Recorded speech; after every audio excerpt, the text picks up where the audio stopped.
Bismillahirrahmanirrahim. Assalamualaikum warahmatullahi wabarakatuh. Apa kabar kita semua? Semakin sehat, semakin berkah, semakin bahagia. Alhamdulillah arsala rasulahu bil huda wa dinil haqq liyuzhirahu ala dini kulli wa kafa billahi shahida. Asyhadu an la ilaha illallah wahdahu la syarika lahu wa asyhadu anna Muhammadan abduhu wa rasuluhu la nabiyya ba'dahu. Subhanaka la ilma lana illa ma 'allamtana innaka antal alimul hakim. Hasbunallahu wa ni'mal wakil. Ni'mal mawla wa ni'mat nasir. La haula wa la quwwata illa billahil aliyyil azim. Wajammilni ya bani as-samawati wal ardh ya dzal jalali wal ikram bil fasahati wal balaghati wal baroah wahlul 'uqdatam min lisani yafqahu qawli sirika bil rahmati ummatalin juruduhum wa qulubuhum ila dzikrillah. Bunda-bunda yang dirahmati oleh Allah, mari kita bersyukur atas nikmat yang Allah berikan kepada kita. Alhamdulillah, hari ini di Selasa ketiga tanggal 19 Mei 2006 kita dipertemukan kembali di Majelis Al-Husna ini dalam keadaan sehat. Semoga Allah anugerahkan kepada kita ilmu yang bermanfaat untuk kehidupan dunia dan akhirat kita. Salawat beriring salam semoga terlimpah kehadiran Nabi kita, yaitu Nabi besar Muhammad Sallallahu Alaihi Wasallam. Tema kita hari ini adalah adat muslimah dalam bergaul. Ya. Ada aturannya enggak? Ada. Ya. Perempuan itu adalah merupakan makhluk istimewa, di mana dikatakan wanita ya, adalah perhiasan. Ya. Saking apanya tuh? Perhiasan itu kan cantik, menarik, memiliki daya tarik. Itu kan perhiasan ya.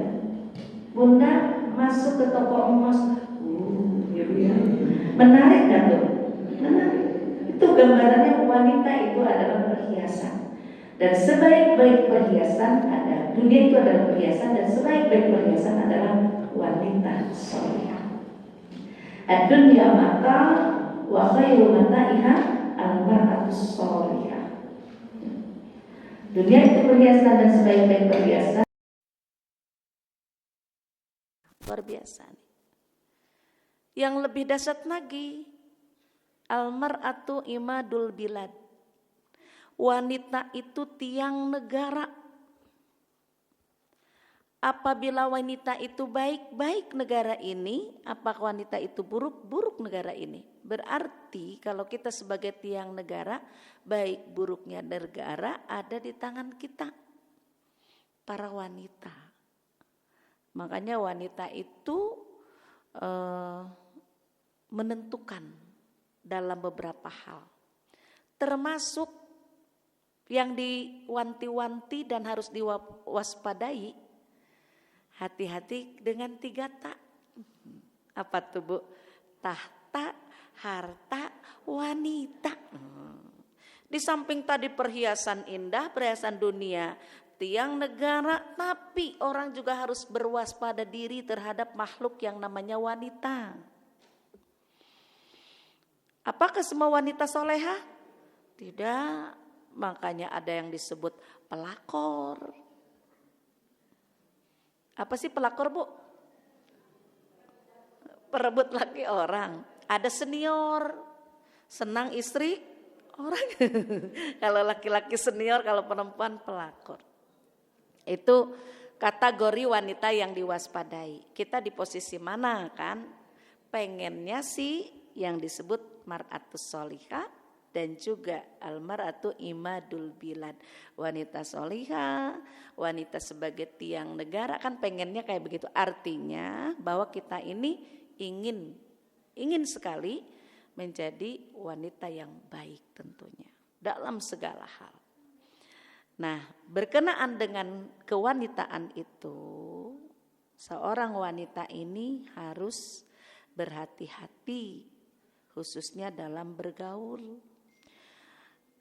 seorang wanita solehah menjadi wanita salah kalau salah pergaulan. Bisa jadi enggak? Bisa. Dari wanita baik kok menjadi wanita tidak baik. Kenapa? Karena bergaul dengan orang yang salah. Ya.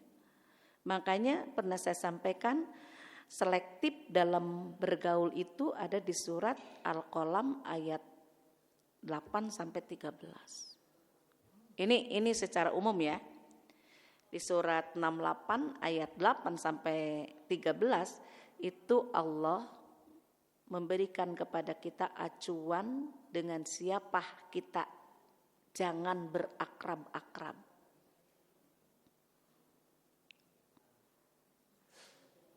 Suratnya 68. Mulai ayat 8. Ayat 8-13. Ini orang-orang yang tidak boleh kita akrabin, tidak boleh kita deketin, tidak boleh kita patuhin. Siapa aja? Pertama, jangan engkau patuhi orang-orang yang mendustakan ayat-ayat Allah. Pendusta ayat Allah jangan ditemenin. Ya. Menjaga jarak untuk kemaslahatan lebih baik daripada berakrab-akrab membawa madarat. Benar nggak? Ya. Satu yang harus kita hindari, pendusta ayat-ayat Allah. Karena apa? Mereka menginginkan agar engkau bersikap lunak.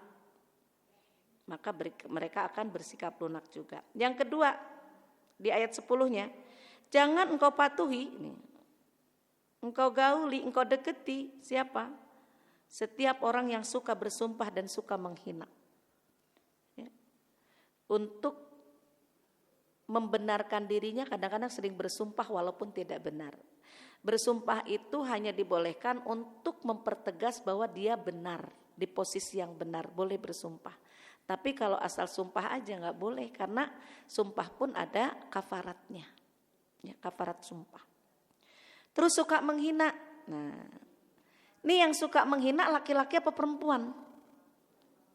Ya, dua-duanya ya, tergantung. Ya. Menghina.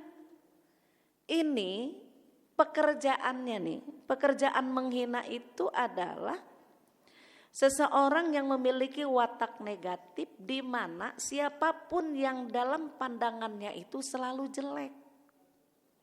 Berarti kalau memandang orang lain jelek seolah-olah dia yang bagus sendiri. Benar gak? Makanya jadi menghina. Orang pakai baju salah. Orang pakai ini salah. Orang gayanya kayak gini salah. Itu yang suka menghina tuh seperti itu. Kemudian yang keberapa? Keempat. 1, pendusta ayat Allah. 2, suka bersumpah. 3, suka menghina. 4 berarti ya.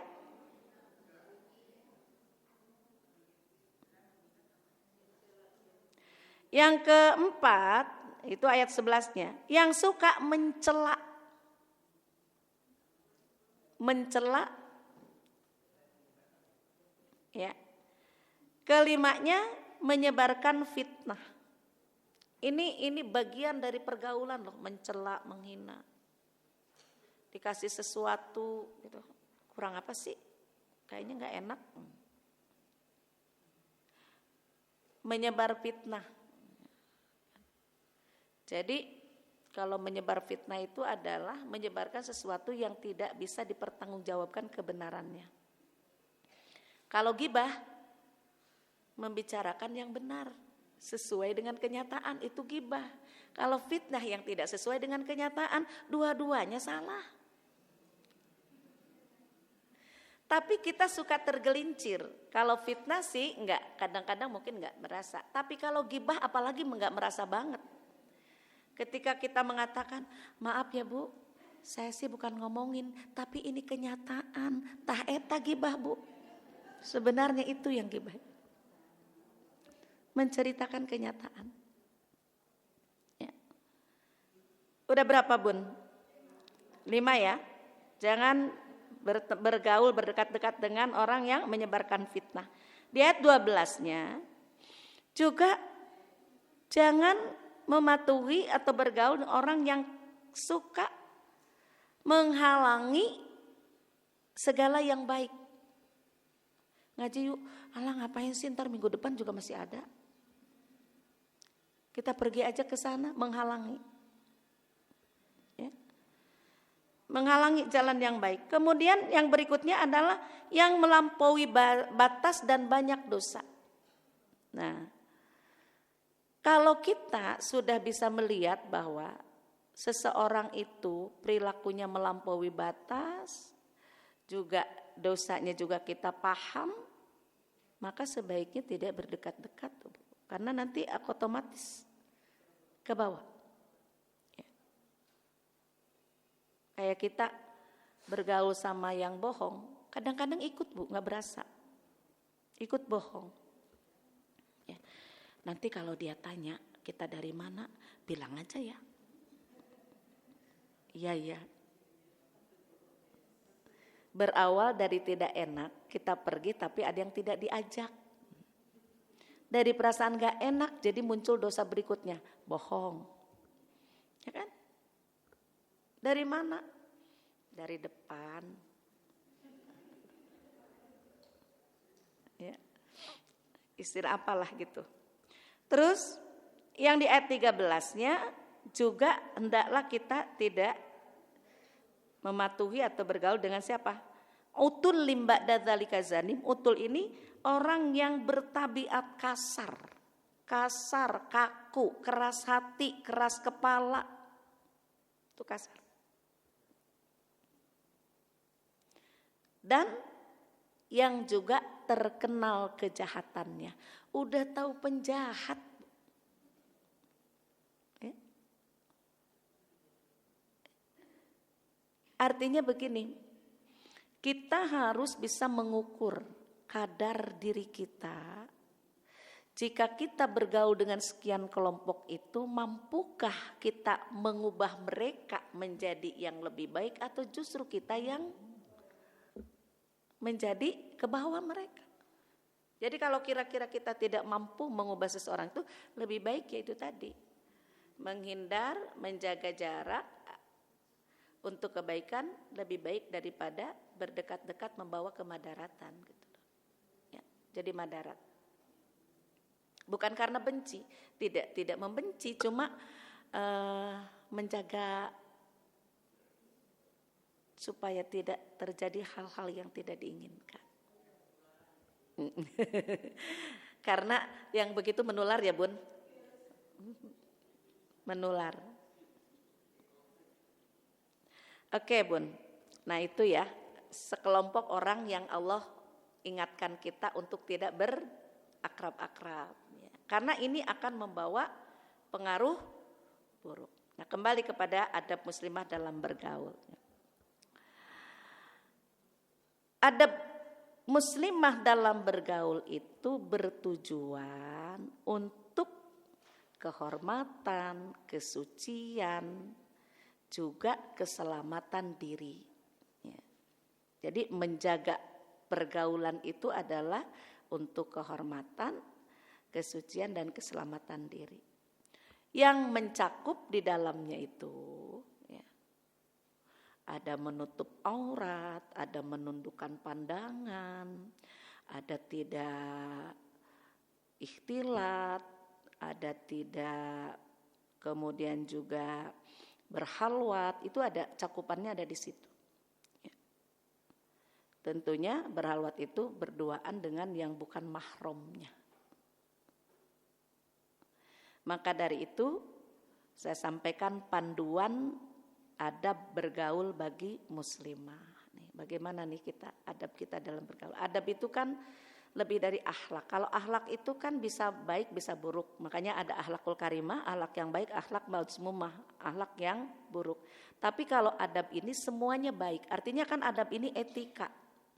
Ya. Maka bagaimana etika kita dalam bergaul atau adab bergaul bagi seorang muslimah? Yang pertama harus menjaga batasan. Ini wajib. Ya. Menjaga batasan khususnya dengan yang lawan jenis yang bukan mahram.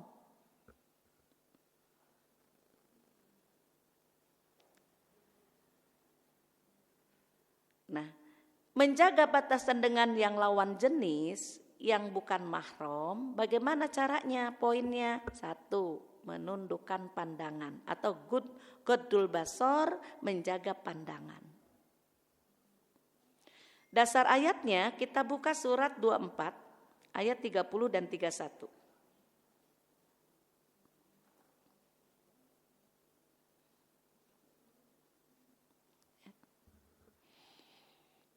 Menjaga batasan dengan lawan jenis, poin 1-nya adalah menjaga atau menundukkan pandangan. Lihat di surat 24, surat An-Nur ayat 30 dan 31. Di ayat 30-nya Allah sampaikan kepada laki-laki beriman. 31-nya kepada perempuan beriman. Jadi sama nih larangannya, laki-laki dan perempuan yang beriman ini harus menjaga pandangan, menundukkan pandangan. Kita lihat ayatnya kan di sini. Kullil mu'minina yaghuddu min absarihim wa yahfazu furujahum dzalika azkalahum innallaha khabirum bima yasnaun. Katakanlah kepada laki-laki beriman agar mereka menjaga pandangannya dan memelihara kemaluannya. Jadi ayat ini tidak bilang menjaga kehormatan, tapi kemaluan, Bu. Dari pandangan yang bernuansa syahwat akan berdampak nggak kepada kemaluan? Ngomong gini sebenarnya nggak enak, tapi ayatnya begitu, Bu. Ya, artinya mungkin terdengar vulgar, tapi memang itu yang harus kita jelaskan. Makanya ada dari mata turun, dari pandangan pertama akhirnya jadi kemana-mana dari melihat. Makanya disinilah seorang laki-laki beriman tuh harus jaga pandangannya. Ngelihat wanita cantik, pandangan pertama bolehlah senang, setelah itu langsung tundukkan, karena pandangan kedua akan berisi. Pandangan pertama rahmat, pandangan kedua laknat, pandangan ketiga syahwat. Bisa jadi nggak? Bisa lah. Sebaliknya kita juga sama, Bun. Ya. Maka menurut Allah begini dalam firman-Nya tadi, agar mereka menjaga pandangannya dan memelihara kemaluannya, yang demikian itu lebih suci bagi mereka. Ya. Sungguh Allah Maha mengetahui apa yang mereka perbuat. Nah, di ayat 31-nya lebih panjang ini untuk kita kaum wanita beriman. Dan katakanlah kepada para perempuan yang beriman agar mereka menjaga pandangannya dan memelihara kemaluannya, dan janganlah menampakkan perhiasannya atau auratnya kecuali yang biasa tampak terlihat. Nanti ada di poin berikutnya ya, di poin C, tapi saya baca aja ayatnya semuanya nih. Nih, dan hendaklah mereka menutupkan kain kerudung ke dadanya. Berarti dadanya harus ketutup. Aturan ini buat siapa? Buat semua, tapi memang ada kekhususan buat wanita-wanita yang sudah menopause, yang sudah tidak ada keinginan untuk menikah lagi. Berarti syahwatnya sudah apa?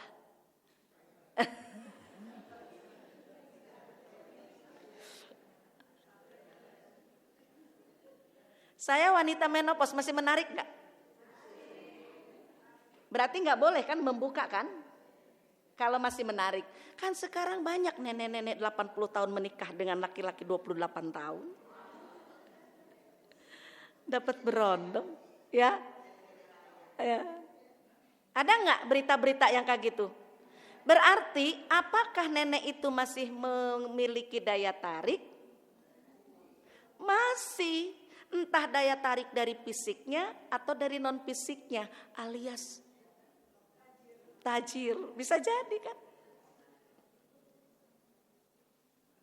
Bahkan saya pernah lihat loh di berita internet itu, seorang laki-laki mengiklankan dirinya, ayo mau umur berapapun siap menikah, yang penting dia bisa dikasih uang saku 50 juta per bulan. Mantap ya. Masya Allah. Ada pemuda-pemuda ganteng yang siap gitu kan, menikahi wanita-wanita yang bisa, tidak terbatas umur, walaupun nenek-nenek. Nah ini.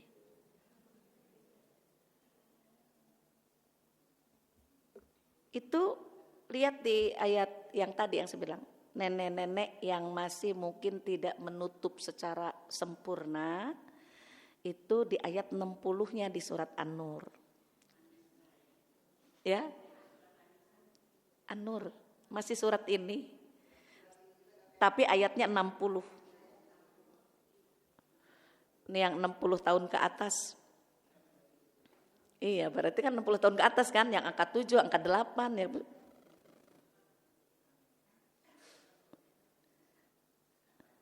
Jadi kalau mandat ayat itu kan landasannya, batasannya menopause. Kalau menopause kan sama. Kita juga udah gitu kan, maksudnya gitu.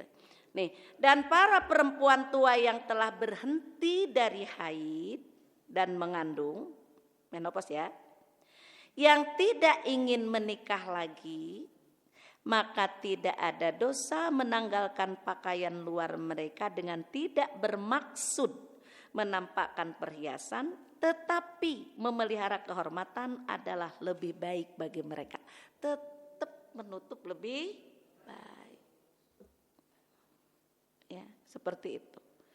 Jangan dengan kita mah udah menopause 60 tahun boleh dong kita. Khawatir kayak tadi tuh. Banyak berondong yang tertarik gitu kan. Jadi artinya menutup tetap lebih baik. Walaupun dasar ayatnya sama.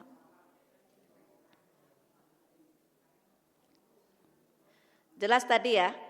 Jadi di antara adab bergaul tuh menjaga batasan dengan lawan jenis. Yang pertama dengan cara menundukkan pandangan. Baik laki-laki kepada perempuan, perempuan kepada laki-laki. Untuk apa? Jangan memandang dengan syahwat. Kata Bu Aisyah, menundukkan pandangan. Ibu berangkat ke majelis taklim, nunduk aja, entah bisa kesandung itu. Artinya kan ini yang berkenaan dengan lawan jenis itu harus memiliki, ya itu tadi standar lah. Beda kan pandangan yang bernuansa syahwat dengan yang tidak. Kita aja bisa membedakan laki-laki yang genit dengan yang tidak. Laki-laki yang mungkin dalam hatinya ada sesuatu yang buruk dengan yang normal biasa, kan kita bisa bedakan. Seperti itu. Ya. Kemudian bagian duanya dalam menjaga batasan itu, menghindari ikhtilat dan halwat. Ikhtilat itu adalah bercampur baur antara laki-laki dan perempuan yang bukan muhrim dalam satu tempat. Kalau halwat adalah mojok ya Bu, berdua-duaan. Kalau ikhtilat itu bercampur baur yang jumlahnya banyak antara laki-laki dan perempuan. Yang kedua, kalau halwat adalah cukup berduaan antara laki-laki dan perempuan, itu halwat. Ada halwat, ada ikhtilat. Kalau ikhtilat ramean. Contohnya, kita nih ikhtilat kadang-kadang belum bisa menghindar ya. Dalam undangan resepsi, ikhtilat nggak laki-laki dan perempuan? Ikhtilat. Terus dalam acara-acara tertentu, ya. Reuni. Nah reuni ini yang bahaya. Gara-gara reuni banyak yang CLBK. Ya. Karena apa? Kan mereka punya memori masa lalu. Setelah sekian lama gak ketemu, ketemu lagi. Rupanya kenangan lama muncul lagi. Interaksi say hello, bertukar nomor lagi. Dari chatan biasa sampai muncul satu rasa kalau dia belum chat, belum WA, kok ada yang kurang. Nah itu udah harus gejala itu. Harus diwaspadai. Dan ini banyak menjadi kasus-kasus kayak begini. Ya. Nah dasar ayatnya, larangan di dalam Al-Quran kita lihat di surat Al-Isra ayat 32. Sama dengan ini kan satu perbuatan yang mendekatkan kepada zina. Ya. Jadi di surat 17 ayat 32 kan ada ayat wala taqrabuz zina.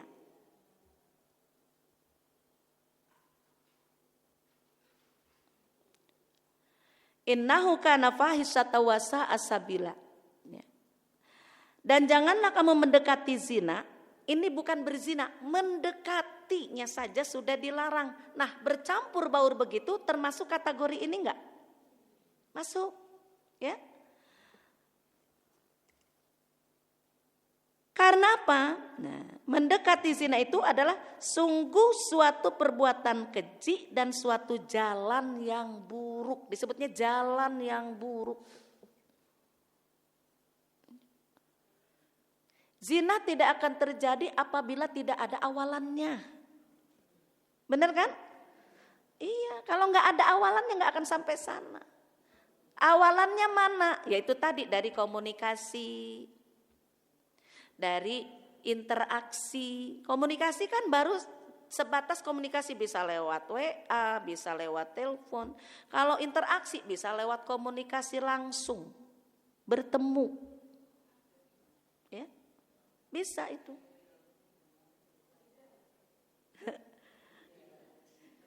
Apalagi nih, kalau yang satu punya masalah, yang satu mendengarkan masalah, yang punya masalah di rumah nggak ada teman curhat, suaminya sibuk, mana sempat.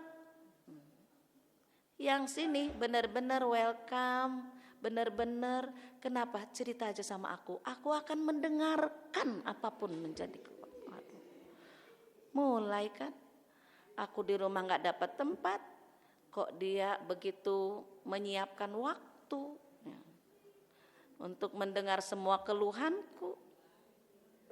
Punya masalah lagi, ngadu lagi, masalah lagi, ngadu lagi. Lama-lama interaksi itu makin intens, tidak menutupin. Ini awalan-awalan kan, yang mendekatkan pada zina. Ya. Adapun ada ikhtilat yang dibolehkan, Bun. Kan tadi bercampur baur laki-laki dan perempuan, itu dibolehkan untuk siapa? Ikhtilat yang dibolehkan. Ya. Contohnya ketika kita melaksanakan ibadah haji dalam tawaf sa'i, itu kan tidak bisa. Nggak bisa kita ada antrian, sekarang tawafnya perempuan dulu semua, nggak bisa. Itu satu kondisi. Makanya disitulah kenapa kita mengikuti mazhab yang ada, ketentuan yang ada. Bersentuh kita dengan laki-laki yang bukan muhrim aja berdesak kayak begitu. Sekarang nih kan lagi hajian ini kan rame ya Bu, full, gak bisa dihindari persenggolan. Tapi karena di situ nuansanya ibadah, sehingga orang yang beribadah itu gak ada syahwat-syahwatnya kan, fokusnya kepada ibadah, maka itu dalam dibolehkan. Atau ikhtilat yang dibolehkan, misalkan dalam pekerjaan ada rapat, mau tidak mau, yang penting tadi bercampurnya iya, berkumpulnya iya, tapi batasan-batasan tetap dijaga. Apa batasan-batasannya? Satu, untuk kita perempuan, menutup aurat secara syar'i. Artinya berpenampilan kita syar'i, sehingga kita tidak membuka celah, menunjukkan daya tarik sehingga lawan jenis itu tertarik sama kita. Ya.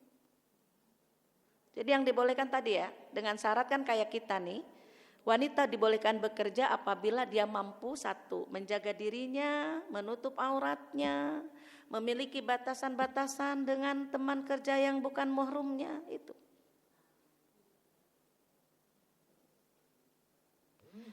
Syaratnya juga dalam ikhtilat itu tidak memandang dengan syahwat.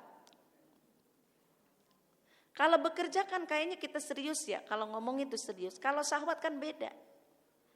Udah nempel-nempel, udah sambil berpegang tangan, beda kalau yang ada syahwatnya. Kecuali bekerjanya sama suaminya, bolehlah.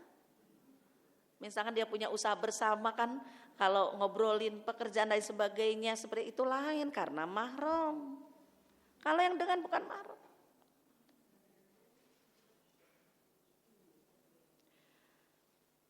Kemudian itu ya, landasan yang dibolehkan ikhtilat dalam kondisi tertentu.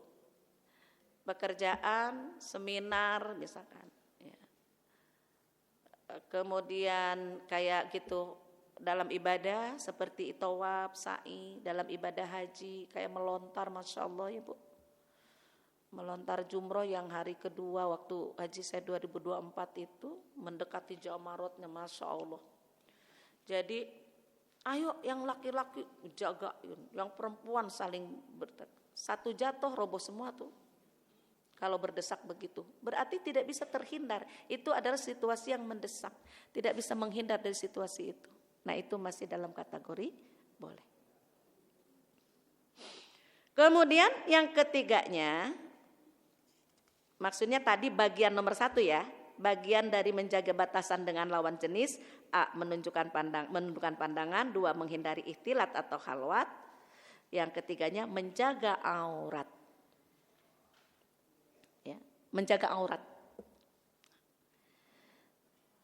Kita lihat di surat Al-A'raf ayat 26.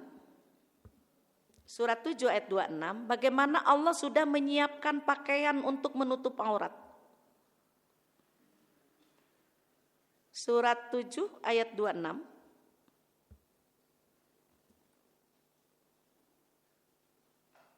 Ada yang mau baca boleh?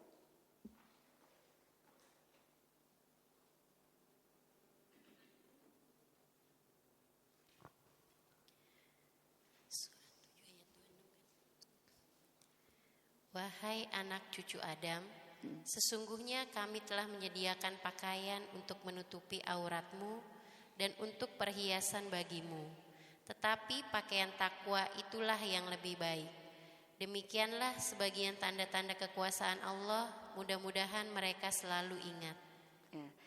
Sesungguhnya kami telah menyiapkan pakaian untuk menutupi auratmu. Ya, betul ya. Jadi pakaian itu untuk menutup aurat. Makanya pakaian yang menutup aurat itu yang seperti apa? Balik ke An-Nur ayat 31. Julurkan kerudungnya sampai ke dada. Kalau kita satu lagi buka surat 33 ayat 59. Surat Al-Ahzab tentang kriteria pakaian yang menutup aurat.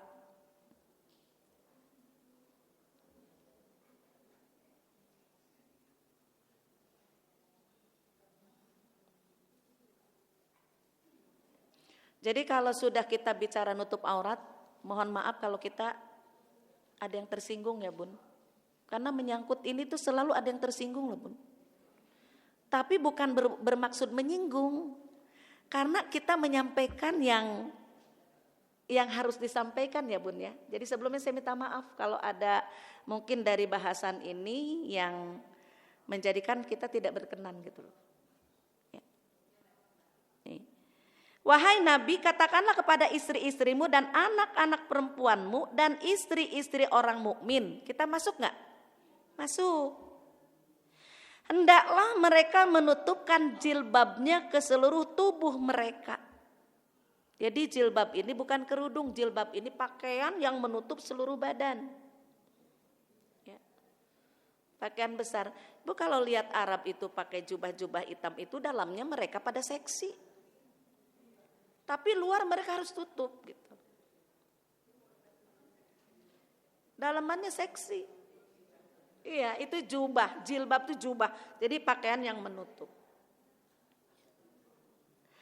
Nah, di sini dikatakan yang demikian itu agar mereka lebih mudah untuk dikenali sehingga mereka tidak diganggu. Dengan berpakaian besar supaya tidak diganggu. Kita bedakan Bun, kalau di An-Nur ayat 31, julurkan jilbabnya menutupi sampai dadanya kecuali yang biasa tampak. Yang biasa tampak itu muka dan tangan. Berarti yang kita pakai sekarang ini masih kelihatan muka sama tangan mengikuti An-Nur 31.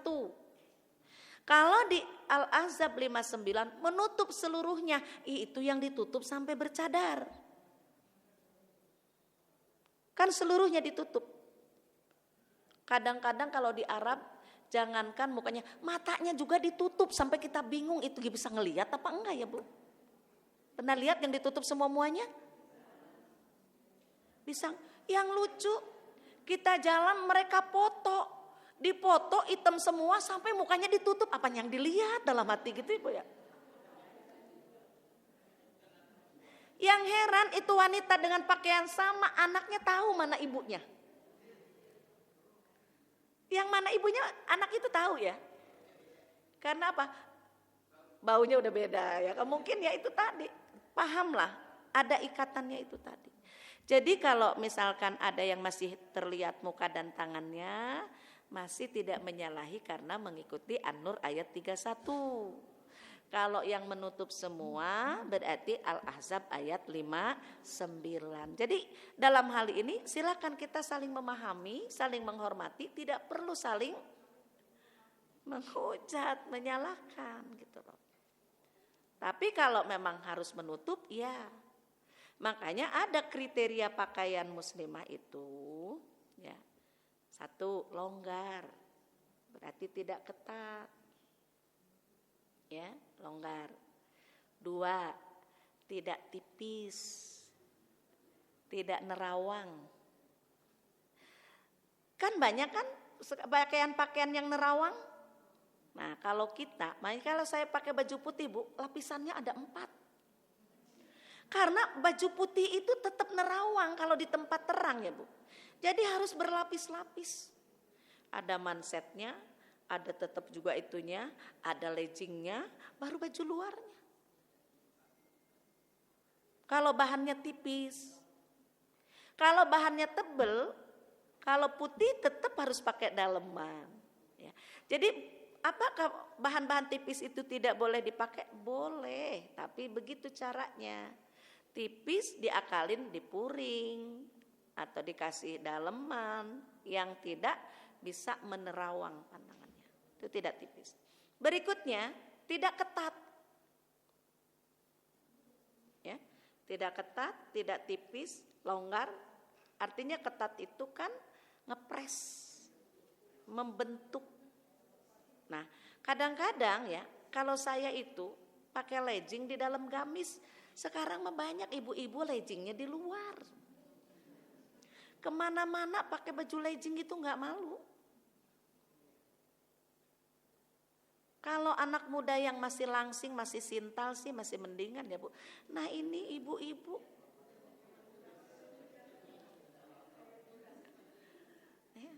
Kan kita juga harus paham, kita teh makin kendor ya Bu. Kendornya di mana-mana lagi.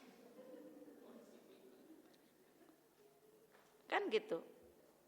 Berikutnya pakaian syar'i itu tidak menyerupai laki-laki.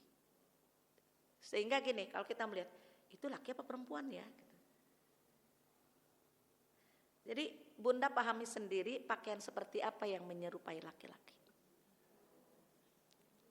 Ya, itu dulu waktu haji saya, waktu haji 2004 ya, itu kan seragam dari KBIHU-nya itu putih, tapi bawahnya celana panjang Bun. Tapi atasannya pertengahan betis. Itu loh. Jadi kalau di Arab itu kalau orang ngelihat pakai celana panjang, saya pernah bawa jamaah umroh anak-anak gadis pakai celana jin ceritanya Bu. Iya kan pakai celana itu. Haram gitu Bu. Kata mereka haram. Nah, ketika kita lagi di masjid, kita kan pakai baju itu, tunik, tapi tuniknya itu hampir melampaui betis sedikit lah gitu, tapi belum menyentuh mata kaki. Dalamnya celana kulot itu yang longgar. Gitu kan. Ketemulah orang Maghribi di masjid itu. Jadi ketika ada orang yang bercelana panjang itu haram, dia bilang gitu. Berdirilah saya gitu kan. Kalau seperti ini bagaimana gitu kan kata dia. Artinya masihkah menyerupai laki-laki gitu. Kan kalau sekarang pakai celana ketat dikedalemin gitu kan ya. Mirip nggak dengan laki-laki kalau begitu? Mirip. Jadi silakan Bunda pahami sendiri. Pakaian yang dilarang untuk perempuan mukminah itu, muslimah itu adalah pakaian yang menyerupai laki-laki seperti apa. Ya. Pakaian yang itu terlarang gitu loh. Sebaiknya tidak digunakan. Itu kriterianya. Terus apa lagi? Tadi udah berapa? 4 ya? Kriteria pakaian muslimah ya. Longgar. Tidak menerawang.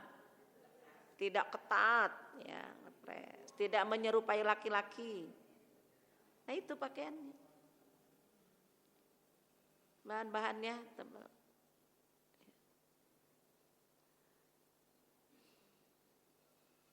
Perkataan barusan menyinggung nggak, Bu?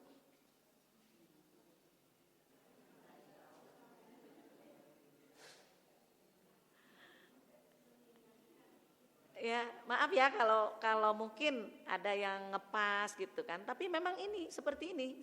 Nanti kalau nggak disampaikan salah ya Bun. Nah itu seperti itu. Itu kriteria pakaian muslimah. Nah sekarang bagaimana adab muslimah dalam bergaul? Kan tadi menjaga batasan dengan lawan jenis dengan poin-poin tadi 3. Yang keduanya adalah etika berkomunikasi dan berbicara. Ya. Etika berkomunikasi dan berbicara. Seorang wanita muslimah itu kalau berbicara seperti apa? Khususnya dengan lawan jenisnya. Tapi bisa secara umum. Yang pertama, ya, poin 2.1 nih.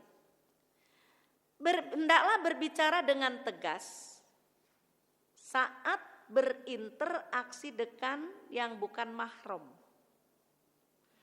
Dikatakan di sini maksudnya berbicara tegas sewajarnya dan menghindari berbicara dengan mendayu-dayu, kelemar-kelemer,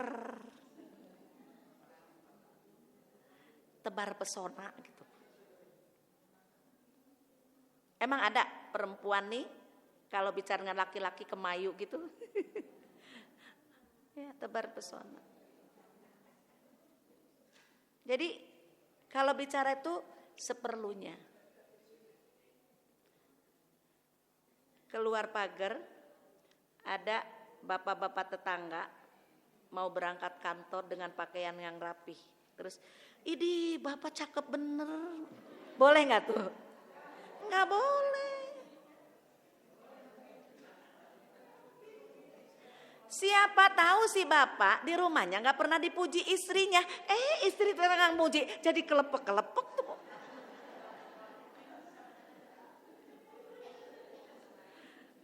Hati-hati. Jadi kalau waktu Pak cukup gitu aja.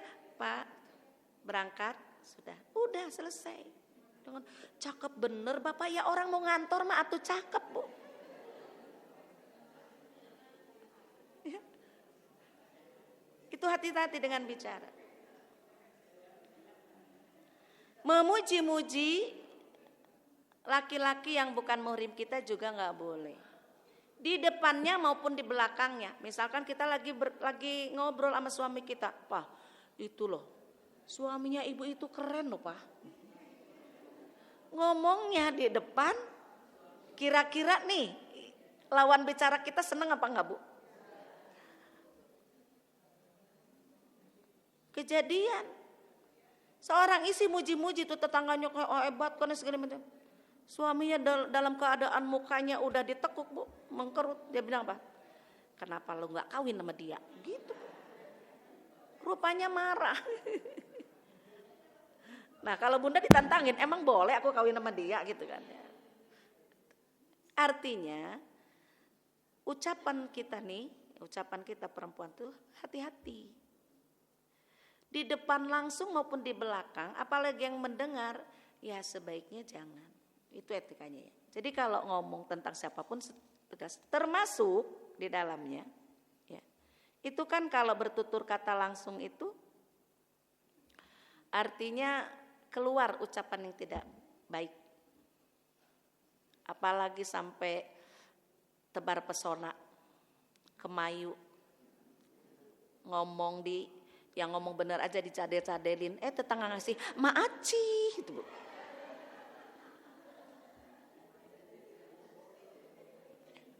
Pakai maaci. Ada nggak maaci itu Bu? Orang di dalam kampus ada namanya aci, jadi dibilangnya maaci. Sekarang mah begitu maaci.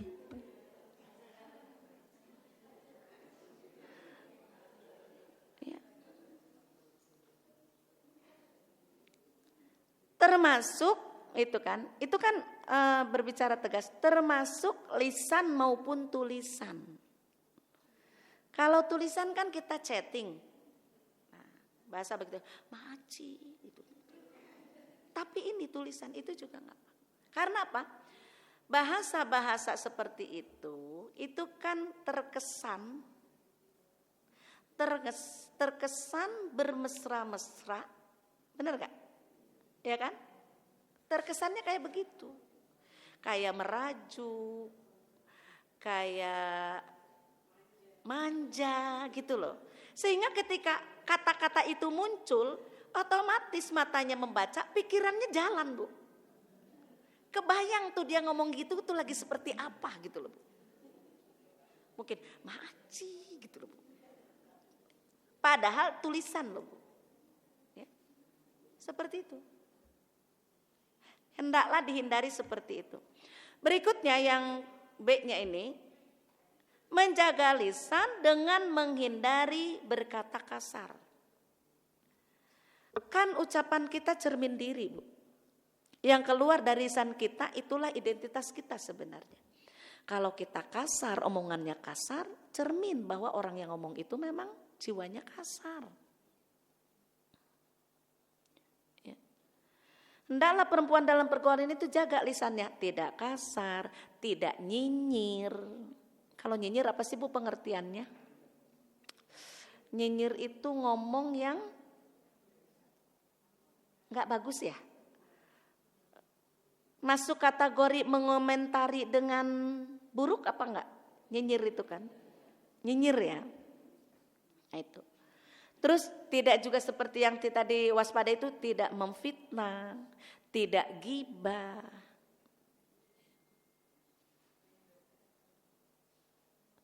Dan tidak bicara yang tidak membawa manfaat. Nih, sebaiknya dijaga nih oleh wanita muslimah. Nah, pembicaraan yang tidak manfaat itu lebih kepada ketika kita ngumpul-ngumpul gak jelas, ngomong ngalor ngidul, biasanya muncul kayak gitu. Tapi kan kalau misalkan taklim begini mah enggak ya Bu, ini masuk kategori itu enggak? Enggak, ini dalam rangka jihad, thalabul ilmi, ya, mencari ilmu. Insya Allah manfaat.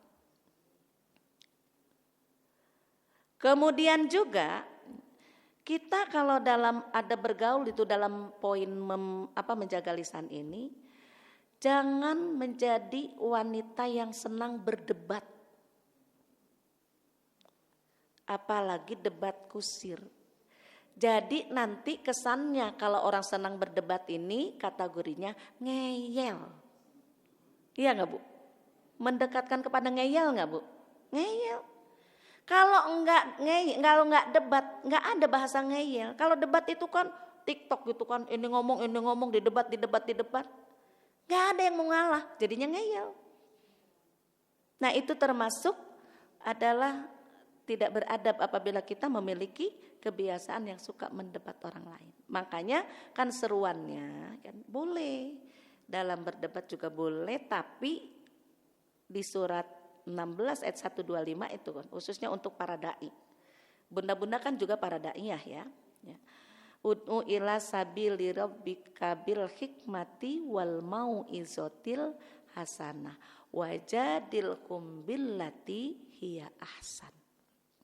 Serulah manusia ke jalan Tuhanmu dengan cara bil hikmah, dengan ilmu.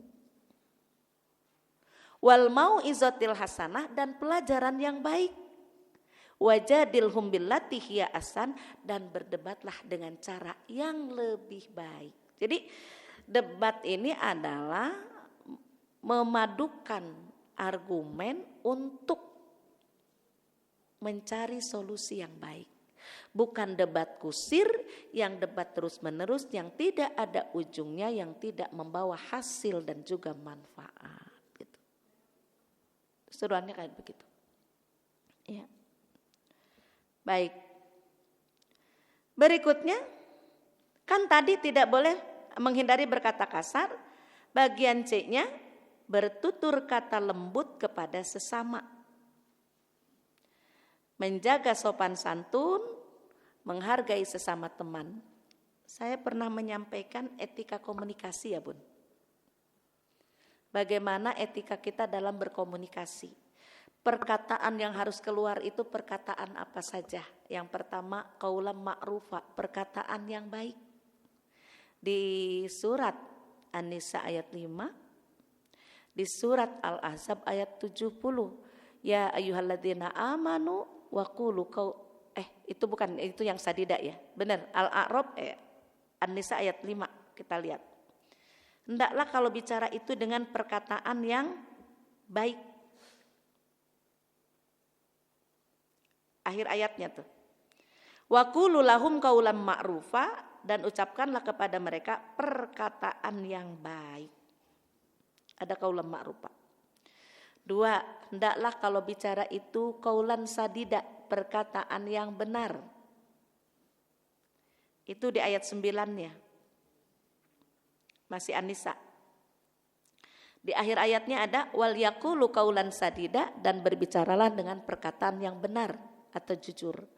Di ayat 9 ini khususnya orang tua hendaklah bicara benar kepada anak-anaknya dalam proses pendidikan. Jadi nggak boleh bohongin anak. Kalau kita bicara benar secara umum itu ada di Al-Ahzab surat 33 ayat 70. Ya ayyuhalladzina amanu wa qulu qaulan sadida. Ayat 70. Oh ada kelewat barusan. Ya ayyuhalladzina amanu taqullaha wa qulu qaulan sadida. Wahai orang-orang beriman, bertakwalah kamu kepada Allah dan bicaralah dengan perkataan yang benar. Jadi kalau bahasa jangan ada dusta di antara kita, emang perintah Al-Qur'an, Bu. Dengan siapapun. Sekarang kita berteman, ketika kita tidak tahu dia bohongin kita, aman. Pas tahu dia bohongin kita, apa yang terjadi?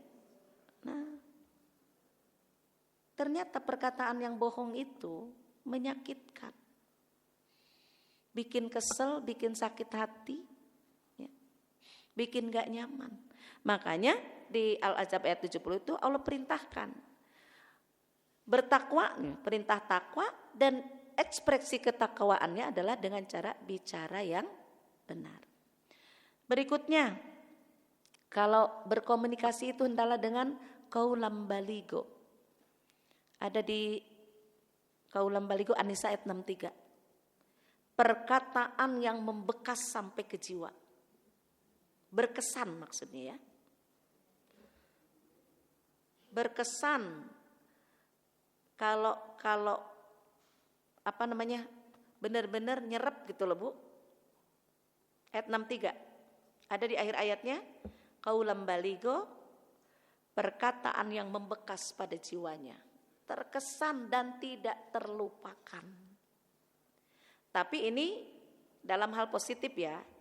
Jangan gini ketika ada seorang menghina dirinya, pokoknya aku gak bakal bisa melupakan.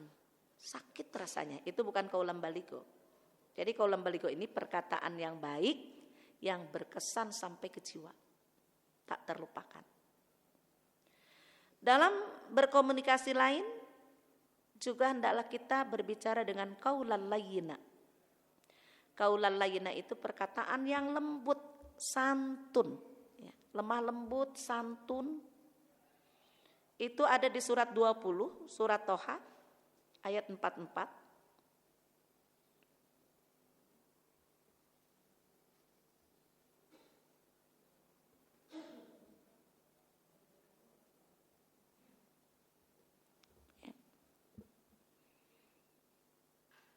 Faqula lahu qaulan layyina la'allahu yatadzakkaru aw yakhsha. Ini perintah Allah kepada Nabi Musa dan Nabi Harun. Kan kita tahu ya Bu, Nabi Musa itu cadel. Ngomongnya cadel, makanya berdakwah dengan saudaranya Harun. Nah, kita tahu ini kan difilmkan juga luar biasa ya. Musa seorang nabi yang harus mendakwahi Fir'aun. Sementara Musa dibesarkan di istananya Fir'aun. Ya, benar kan? Diangkat, dibesarkan, udah besar melawan. Bahkan memerangi ya, mendakwahi. Balik. Maka di situ di ayat 43-nya kan idhaba ila fir'auna innahu togo. Pergilah kalian berdua, Musa dan Harun, ya, kepada Fir'aun karena dia benar-benar telah melampaui batas. Lalu di ayat 44 ini, faqula lahu qaulan layyina, maka berbicara kalian berdua kepadanya qaulan layyina dengan perkataan yang lembut. Bayangkan manusia super durhaka. Manusia yang mengklaim dirinya sebagai Tuhan. Paling kejam, paling durhaka saat itu Fir'aun. Tapi dalam hal dakwah Nabi Musa dan Nabi Harun diperintahkan berbicaranya dengan cara yang lembut. Masa anak kita bukan Fir'aun, suami kita bukan Fir'aun, cucu kita bukan Fir'aun. Masa kita berbicara kasar dan tidak bisa berlemah lembut kepada mereka. Fir'aun yang kayak gitu aja tetap kalau bicara kepada Fir'aun tuh qaulan layyina. Kenapa? Nih, terusan ayat ini ya, bicara dengan kalimat, dengan kata-kata yang lemah lembut. Mudah-mudahan dia sadar atau takut. Kalau bicara kita, cara berdakwah itu dengan cara yang seperti itu, santun, lembut, bisa jadi yang keras aja menjadi halus, menjadi lunak. Mendakwahi orang jahat, orang kasar dengan kekasaran, bisa jadi bukan sukses ya Bu. Maka malah bisa menjadi-jadi. Makanya Allah perintahkan nih, qaulan layyina, berbicara dengan perkataan yang lemah lembut. Berikutnya dalam berdakwah itu adalah berkomunikasi, hendaklah dengan qaulan maysura. Surat 17 ayat 28. 28. Surat 17 ayat 28. Itu ada di akhir ayatnya. Faqul lahum qaulam maysura.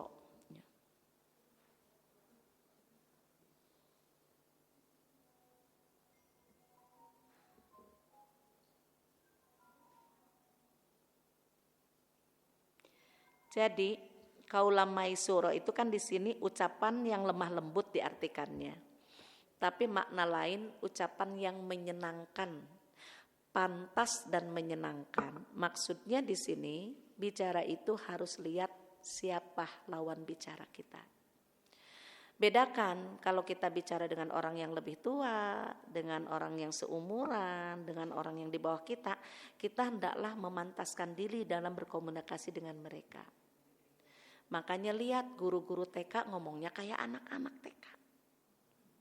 Kalau ngomongnya tegas, kata anak TK, galak amat bu gurunya. Duduk. Galak banget, tapi ayo sayang, duduk yang rapi. Beda kan Bu? Menyesuaikan itu. Kalau sama anak SMA ngomongnya begitu, langsung melambai itu anak-anak. Karena dari usia tidak tepat. Ada ibu-ibu sepuh lewat, saya tanya, mau kemana Bu? songong amat, gak sopan nanya sama orang tua. Karena apa? Pertanyaan sih gak salah, cuma nadanya gak pas untuk orang tua. Mungkin kalau itu, Bun mau kemana? Oh ya nak mau ke sini, itu pas. Tapi kalau saya nanya sama teman seumuran, mau kemana kamu? Biasa aja kan? Artinya qaulun maysura itu dalam pergaulan pun kita harus bisa menyesuaikan siapa yang kita ajak bicara. Itu etika berbicaranya. Jadi akan kadang-kadang sesuatu yang kita niat baik, kalau menyampaikannya kurang baik, bisa jadi tidak menjadi baik ya Bu. Ya kan? Ya, jadi harus dengan cara yang baik. Kemudian satu lagi, qaulan karima, perkataan yang mulia. Nah, kalau qaulan karima ini ayatnya berkenaan dengan bagaimana sikap anak terhadap orang tua. Harus bicara mulia. Ini sih feedback ya, ada timbal balik sebenarnya. Ya. Kalau orang tua ngomongnya mulia sama anaknya juga pasti begitu. Kan begitu. Kalau orang tuanya kasar, anaknya kan biasanya lebih kasar. Ya. Makanya di sinilah hendaklah kalau berbicara dengan orang tua itu dengan perkataan yang mulia. Nah, itu ya, poin 2 ya. Ada bergaul bagi muslimah, 1 menjaga batasan dengan lawan jenis, ada 3 poin, 2-nya etika berkomunikasi dan berbicara, yang ketiga sekarang akhlak kepada sesama muslimah dan teman. Akhlaknya pertama, hendaklah tanasoha, saling menasehati.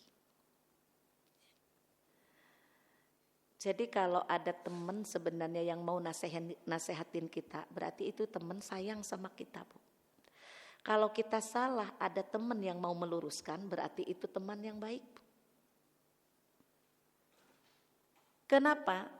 Kenapa harus saling menasehati? Perintahnya kan, watawasau bil haq, watawasau bis sabr. Saling menasehati dalam kebenaran, saling menasehati dalam kesabaran. Di ayat yang lain, watawasau bil marhamah, saling menasehati dalam kasih sayang. Kemudian gak apa-apa, saum. Udah cukup. Makasih Bunda.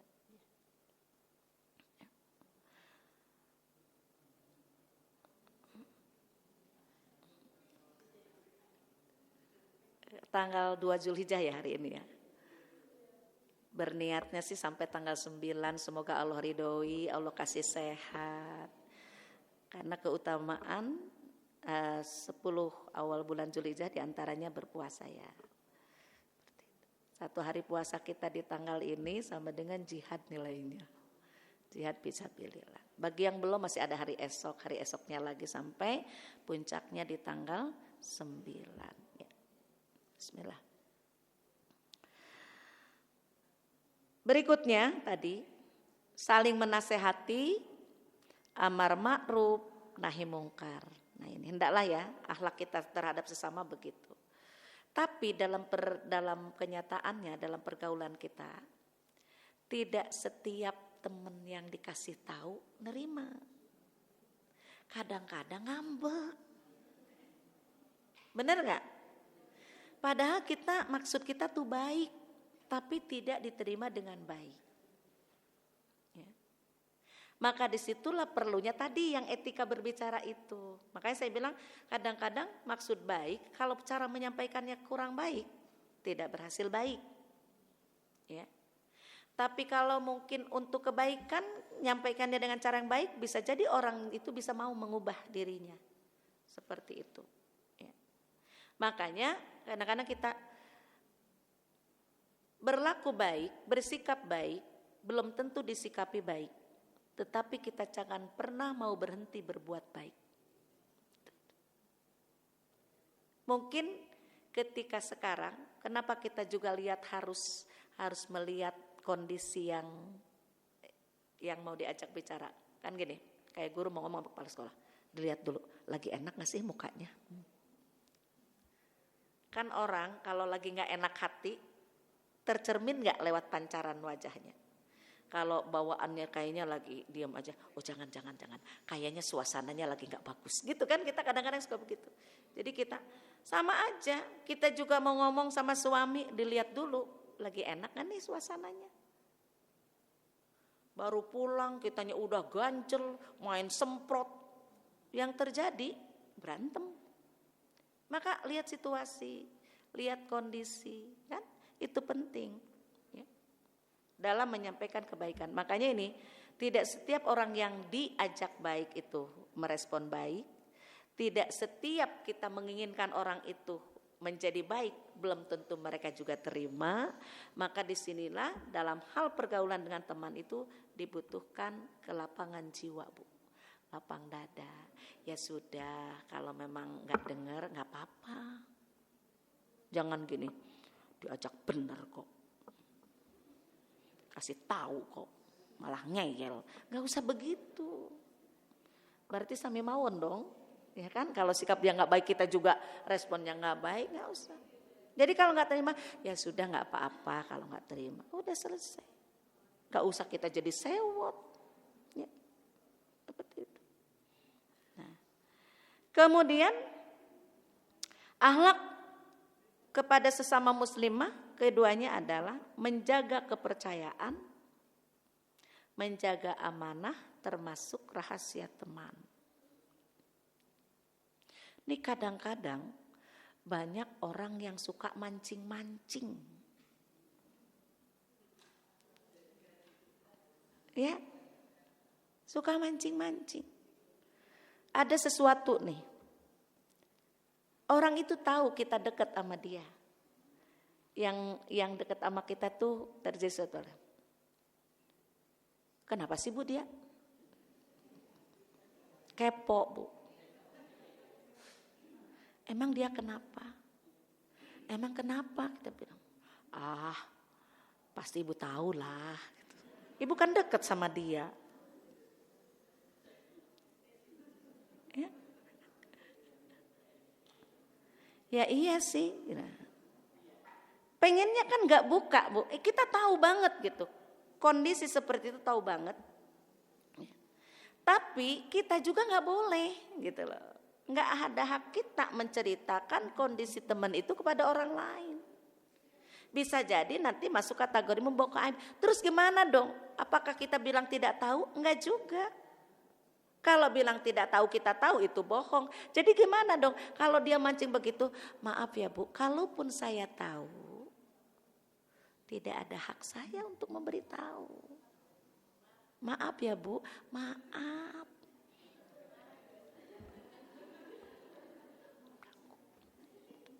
Kadang-kadang gitu. Nggak apa-apa digituin Bu. Ya, nggak apa-apa digituin. Daripada kita harus membongkar. Jadi cukup begitu aja. Kalaupun saya tahu, saya tidak punya hak untuk memberitahu. Karena itu kan bukan urusannya saya. Mau komen apa tuh, mau mulutnya menyan-menyon juga biarin aja. Karena kita sebagai teman harus bisa menjaga amanah, menjaga kepercayaan, ya. Gak boleh mengumbar. Jadi menjaga rahasia gini tuh berat Bu. Berat banget. Ada kasus juga kemarin, saya janji menjaga, saya tidak akan menyebutkan namanya kan. Sehingga itu tuh, udah Bu, bawa aja ke sini, kita ketemu aja, kita ngomong baik-baik. Iya. Itu kan nanti membawa nama kita jadi jelek segala macam. Nanti saya coba itu dulu. Itu kadang-kadang kita tuh beratnya di situ loh Bu, menjaga sesuatu yang menjadi rahasia teman dan orang pengen tahu banget. Nah, disinilah ada yang dibolehkan kita ya kepada orang yang zolim itu loh.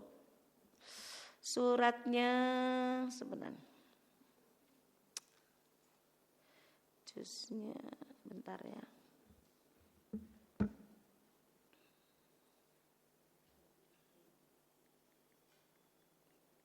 Lihat dulu.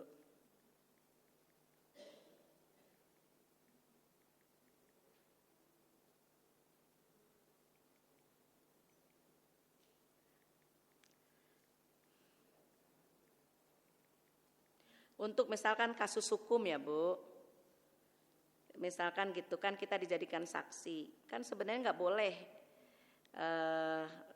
gitu. Al-Ahzab ya ayat 70 tadi suruh berkata benar, kemudian Ali Imran ayat 95, Ali Imran bentar, benar,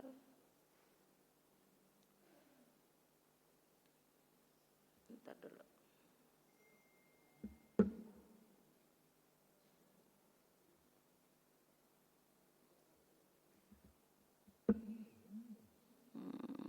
Juz 6.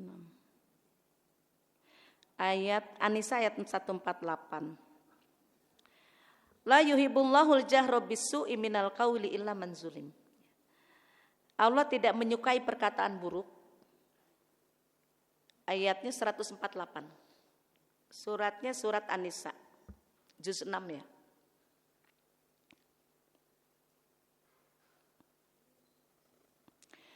Allah tidak menyukai perkataan buruk yang diucapkan secara terus terang kecuali oleh orang yang dizolimi.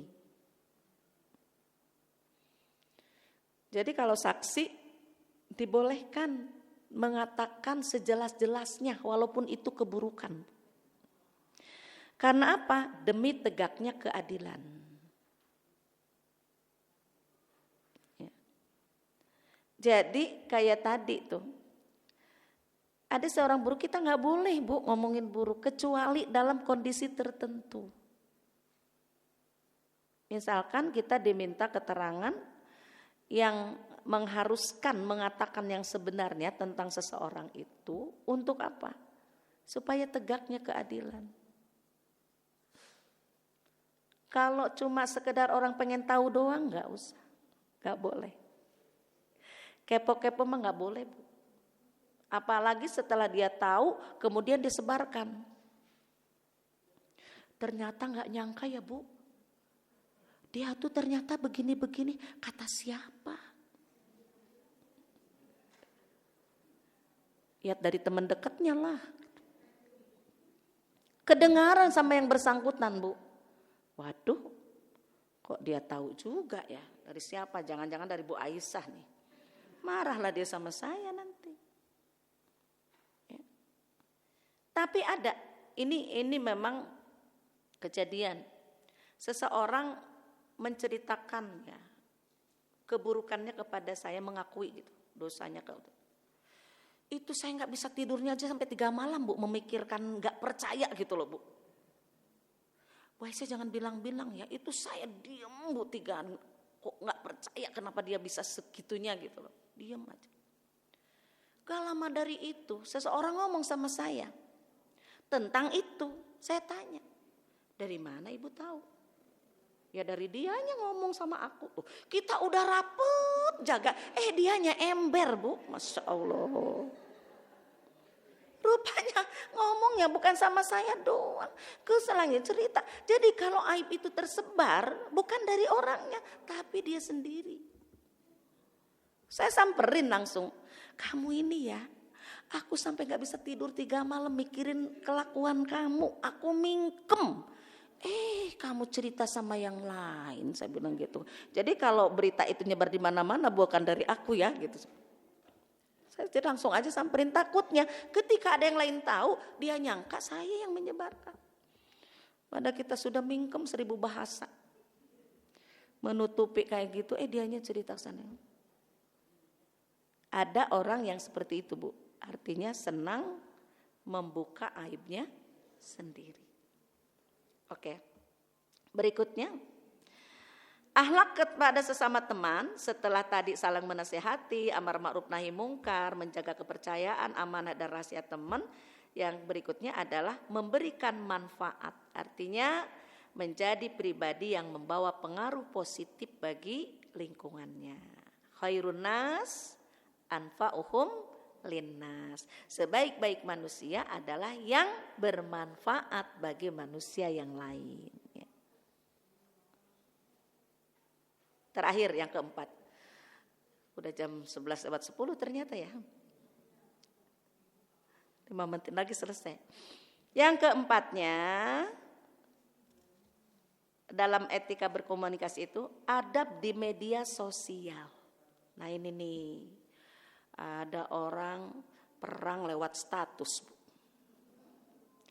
Dia pasang status, yang merasa tersindir nyetatus lagi, Bu. Nyetatus lagi, Masya Allah. Ya. Adab kita seorang muslimah di media sosial, pertama batasan foto ya Bu. Kalau kita mau menggugah foto itu harus wajib yang tertutup auratnya. Karena ketika kita mengunggah foto kita yang terbuka auratnya, otomatis sama dengan kita membuka aurat itu sendiri dan dilihat banyak orang. Jadi kalau lagi di dalam rumah nggak pakai kerudung, pakai daster, lagi main sama cucu divideoin, jangan disetatusin. Itu cukup filenya kita doang. Kan kalau di rumah kita seksi semua, Bu. Keluar aja kita kayak begini, termasuk saya. Kan boleh kalau di rumah sendiri mah ya Bu, benar nggak? Buat kita itu wajib menutup aurat kalau keluar rumah dan ketemu yang bukan mahram. Kalau yang mahram di rumah kita sendiri boleh. Tapi ada batasannya Bu. Ada yang boleh melihat aurat kita secara utuh. Tanpa sehelai benang pun, itu pun mahram yang namanya suami. Ada yang mahram tapi terbatas. Orang tua, anak, mertua, ada bagian mana. Dari sini sampai lutut tidak boleh. Jadi kalau kita tidak berkerudung, kelihatan anak boleh. Dari lutut ke bawah kaki kelihatan, berarti pakai daster pendek boleh kan kalau di rumah kan. Tapi kalau ini kelihatan, ini tengah kelihatan, itu gak boleh. Itu batasan, kecuali dalam keadaan darurat kita sakit yang ngurusin anak. Nah itu lain ya. Ini loh makanya batasannya antara orang tua dengan suami itu Bu. Keluarga dengan suami. Kalau suami istri boleh ngelihat semuanya Bu. Tapi keluarga gak bisa. Jadi yang bolehnya ada batasan tertentu. Kemudian ya tadi, yang kedua dalam bermedsos itu bijak berinteraksi dengan menggunakan media sosial. Boleh Bu kalau berbagi ilmu, berbagi resep, boleh tuh yang manfaat-manfaat. Jangan berantem sama suami pasang di status atau orang semua tahu dia lagi berantem, dia lagi kesel. Marah-marah jangan di status, jangan di medsos.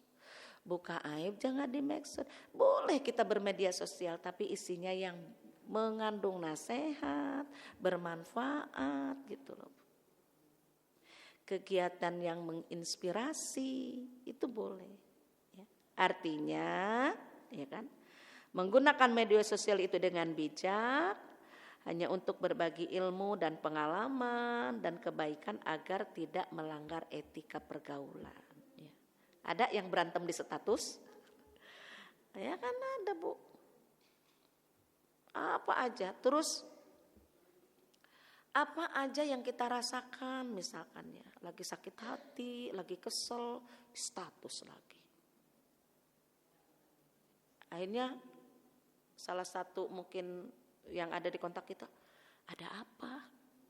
Nanya kan akhirnya, ada apa? Saya pernah pasang status di kopas sama teman, tapi diganti. Kita dari itu tuh diganti kita tuh kan berarti itu urusan nasihat keluarga sebenarnya. Langsung keluarganya, emang ada apa teteh sama suami gitu Bu. Jadi salah orang tuh jadi bisa berpikir berdasarkan persepsinya. Seorang istri keluh kesahnya dia, ganjalan hatinya terhadap suaminya dipasang di status. Yang orang tahu, ada apa sih emang suaminya kayak gitu ya. Jadi orang akan memahami itu dengan persepsinya sendiri. Padahal kejadiannya mungkin bisa jadi tidak seperti itu. Jadi bijak-bijaklah dalam kita bermedia sosial, termasuk dalam hal chatting tadi. Jangan mengirim apalagi dengan teman dengan yang bukan mahram itu ada stiker-stiker yang mengarah kepada gimana. Ya, ada emoji-emoji yang gimana yang bisa ditafsirkan secara liar sama yang dikirimi, kan bisa jadi kan kayak begitu. Seperti itu ya, itu dalam bermedsos. Waktu yang membatasi kita selesai sudah 11.15 ya Bu, tidak dibuka pertanyaan ya karena waktunya udah habis. Mudah-mudahan bermanfaat ya. Jadi kesimpulannya, bagaimana kita harus menjaga adab dalam bergaul sebagai seorang muslimah yang baik ya. Ketentuannya tadi sudah saya sampaikan secara rinci. Segala yang benar datangnya dari Allah, yang salah dari saya pribadi. Mohon maaf apabila ada kesalahan, kekurangan. Mohon maaf apabila ada hal-hal yang kurang berkenan di hati. Billahi taufiq wal hidayah. Assalamualaikum warahmatullahi wabarakatuh.